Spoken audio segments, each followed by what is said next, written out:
অন্ধকার থেকে অন্ধকারের ভিতরে যখন নিমজ্জিত হয়ে যাবে, তখন আল্লাহ রাব্বুল আলামিন ওই সকল বান্দাগুলোর উপরে ওইভাবে আল্লাহর গজব ঢেলে দিবে, যেইভাবে তাসবিহ থেকে তাসবির সুতাটা ছিঁড়ে গেলে বা কেটে ফেললে যেইভাবে তাসবির দানাগুলো টপ টপ করে পড়তে থাকে, সেইভাবে আল্লাহ বান্দাগুলোর উপরে গজব নাজিল করে দিবে। সকলে বলেন নাউজুবিল্লাহ। ফিতনার জামানায় এত উশৃঙ্খলের ভিতর দিয়ে, উশৃঙ্খলের সমাজ থেকে উশৃঙ্খল মুক্ত করে আমাদের কিছু সংখ্যক মানুষকে, অত্র এলাকার হাজারো মানুষ থেকে যাচাই করে বাছাই করে আজকে আমাদেরকে এই মহতি মজলিসে আসার তৌফিক দান করেছেন।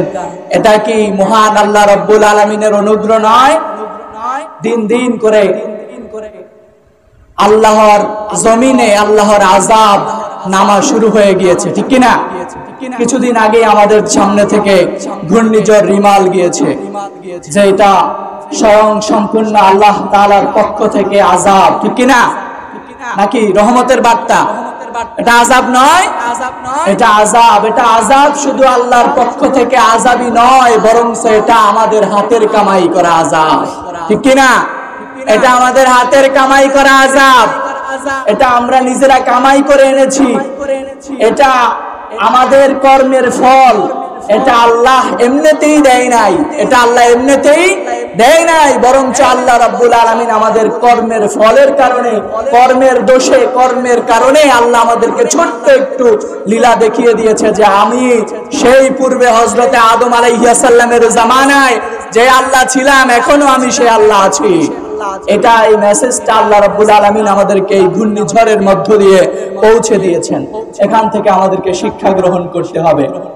এটা শুধু পানি উঠেছে, বাতাস হয়েছে, ঘূর্ণিঝড় হয়েছে, এই পর্যন্তই সীমাবদ্ধ নয়, বরং আল্লাহ রাব্বুল আলামিন বলেছে যারা মুমিন, যারা তাকওয়াবান, তারা আমার আযাবগুলো দেখলে নিজেদেরকে শুধরে নেবে, নিজেদেরকে তাহাজ্জুদের মুসাল্লা দাঁড় করিয়ে দিবে, নিজেদেরকে ঈমানদারের খাতায় নামটা আছে কিনা গুনে গুনে খুঁজে খুঁজে দেখবে। কিন্তু আজকে মসজিদগুলো ফাঁকা, মসজিদগুলো টাইলস হচ্ছে, বিশাল বড় বড় মসজিদ নির্মাণ হচ্ছে, লক্ষ লক্ষ কোটি কোটি টাকা ব্যয় করে মসজিদ হচ্ছে, কিন্তু মসজিদগুলোর ভিতরে মুসল্লি দিন দিন কমে যায়, ঠিক কিনা? আজকে আমাদের সমাজের মানুষগুলা, আমাদের বাবা দাদারা আল্লাহ ভীরু ছিল, মসজিদের প্রতি ভালোবাসা ছিল, আজকে আমাদের ভালোবাসা মসজিদ থেকে বিচ্ছিন্ন হয়ে যায়। আজকে আমাদের ভালোবাসা মসজিদের দিকে টানে না, আজকে আমাদের ঈমান আমাদেরকে মসজিদে নিয়ে যায় না, বরং বাজারে নাচের মঞ্চে ঠিকই নিয়ে যায়, ঠিক কিনা? এমপির মঞ্চে, মন্ত্রীর মঞ্চে ঠিকই নিয়ে যায়, কিন্তু মসজিদে ইশারের জামাতে একজন নিয়ে জামাত করতে হয়, একা নামাজ পড়তে হয়, মসজিদগুলো ফাঁকা। আজকে আমাদের এটা সমাজ, এটা সমাজের চিত্র কথা, এটা বাস্তব চিত্র কথা বলছি। আল্লাহ রাব্বুল আলামিন আযাব আমাদেরকে কেন দেবে না? আযাব আমাদের জন্য নিহিত করে দিয়েছে, এটা আমাদের কর্মের ফল। এই কর্মের ফল যদি আমরা ভালো করতে হয়, তাহলে আমাদেরকে আবার কালেমা পড়তে হবে। কালেমা পড়ে আল্লাহর যে হুকুমগুলো, বিধিবিধানগুলো দিয়েছে, সেগুলো আবার চিত্তরূপে বাস্তব করতে হবে।